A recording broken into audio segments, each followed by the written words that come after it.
পুরান ঢাকায় জুম্মন চাচার ফুচকার কথা জানে না এমন কাউকে আর খুঁজে পাওয়া যাবে না এখন আর বাংলাদেশে। আজকে আমি ওইখানেই যাইতাছি জুম্মন চাচার ফুচকা খাইতে, আর তোমাগুলোকে শেয়ার করবো কি খাইতাছি, কিভাবে কি করলাম সবকিছু। Hello everyone, it's me Shahina Sultana Sathi, welcome to my Sultana daily blog. Scroll করলে শুধু সামনে একটা ভিডিও আসতেছে, সেটা হলো জুম্মন চাচার ফুচকার ব্লগ। অথচ আমি কিন্তু বিগত 3 বছর বংশালে কাটাইছি। দুই একবার হয়তো এই জুম্মন চাচার ফুচকা খাইছি, তখন প্রায় সময় এই দোকানটা বন্ধ থাকতো, কারণ তখন সেই সময় জুম্মন চাচা মারা গেছিল, তার ছেলেরা কিছুদিন ওই দোকানটা পরিচালনা করতো।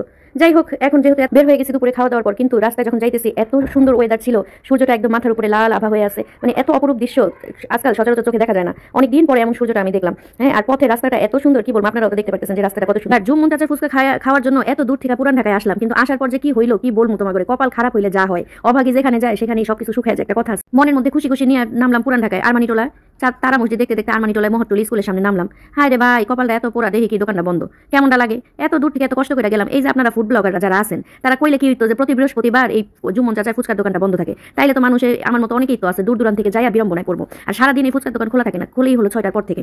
যাই হোক, কপাল খারাপ হইলে কি হয়, পরে আর পাইলাম না, জুম্মন চাচার দোকানটা পাইলাম বন্ধ, কি করবো। কিন্তু পুরান ঢাকাতে আমি 3 বছর ছিলাম।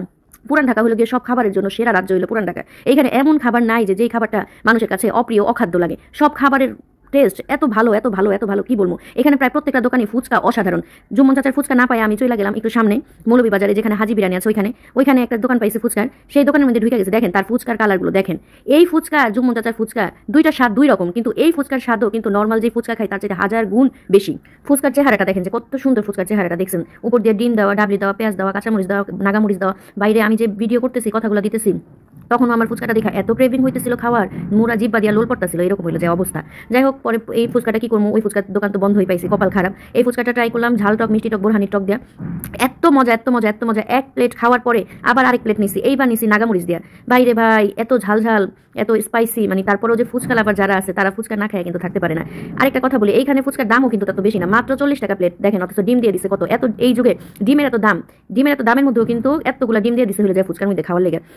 আমার মাইয়াও ফুচকা খাইতেছে আর কইতাছে, ও ফামু এত মজা, প্রতিদিন খাওয়া যেত এত মজার ফুচকা। আমাকে এলাকায় তো এত মজার ফুচকা নেই। আবার নতুন যে ঢাকাগুলো আছে, নতুন এরিয়াতে ফুচকার প্লেট হলো 60 টাকা, অথচ দেখেন জুম্মন চাচার ফুচকার প্লেট হলো 50 টাকা। আর এই যে এই চাচা এই ভাইয়ার ফুচকার প্লেট হলো গিয়ে মাত্র 40 টাকায়। 40 টাকায় এত সুস্বাদু এত ইনগ্রিডিয়েন্টস দিয়ে এই ফুচকাটা বানাইছে, দেখেন আপনাদেরও কিন্তু জিভে জল চলে আসতেছে ফুচকা দেখে। যাই হোক, ফুচকা টুচকা খাইয়া ঝালে তো আমি লাল হয়ে গেছি। পরের প্লেটটা নিছিলাম নাগামরিচ দিয়ে, সেটারে আবার কি করলাম, ফুচকাগুলো শেষে 2-1টা ফুচকা ছিল, সেটারে ভাইঙ্গা চটপটি বানায় খায়া, উফ, মানে একটা হ্যাভেন, এত মজা কি বলবো। তো মানে পুরান ঢাকা মানে হলো সব খাবারের রাজা, এটা বলা নিঃসন্দেহে। এখানকার মানুষের টেস্ট বাড়ি অন্যরকম, বিরিয়ানি থেকে শুরু করে ফুচকা, বিভিন্ন চাপ অসাধারণ। যাই হোক, যেহেতু জুম্মন চাচার ফুচকার দেখাইতে পারি না আপনার করে, কিন্তু কথা দিতেছি যে নেক্সট টাইম অবশ্যই জুম্মন চাচার ফুচকা খাইয়া আপনাগুলোকে শেয়ার করবো। আজকে এই পর্যন্তই, সবাই ভালো থাকবেন, সুস্থ থাকবেন। ভিডিওটা যদি ভালো লাগে বেশি বেশি করে শেয়ার করবেন, লাইক করবেন, কমেন্টস করবেন, পাশে থাকবেন। আসসালামু আলাইকুম, আল্লাহ হাফেজ।